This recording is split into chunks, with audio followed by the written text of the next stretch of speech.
খোলা রাখবো। ওদের ম্যানেজমেন্ট যারা আছে সবাই আসলে আমরা ফ্যাক্টরিতে যাবো, এটা ওনাদের সাথে কথা হয়েছিল। এখন আর বৃহস্পতিবারে স্যালারি দিব, এটা তো সবাই জানেন সবাই। তো আমরা আজকে আসছিলাম কাজ করার জন্য, কাজ করতে এখন আমরা ইচ্ছুক কাজ করতে, কিন্তু আমাদের মাঝে ম্যানেজমেন্টের কেউ আসে না।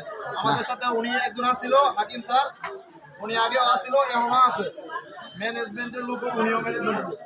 তো ওনার কাছে আমার একটা প্রস্তাব ছিল, মানে আপনাদের যে প্রস্তাবটা ছিল এটা আমি ওনার কাছে বলছি যে আমাদের যদি বৃহস্পতিবারে স্যালারি দেয়, বৃহস্পতিবারে যদি স্যালারি দেয় আমরা কাজ করব, সমস্যা নাই। এই কথাটা খালি আপনি বলে দিবেন, সবাই বলবেন, এটাই হচ্ছে আমার কথা।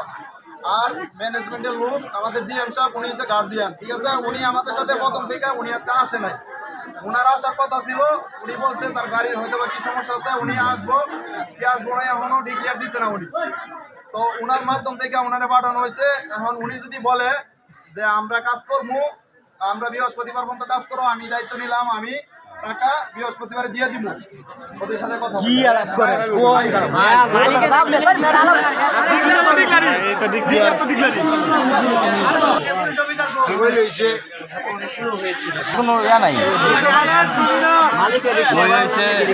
রাজরানী আর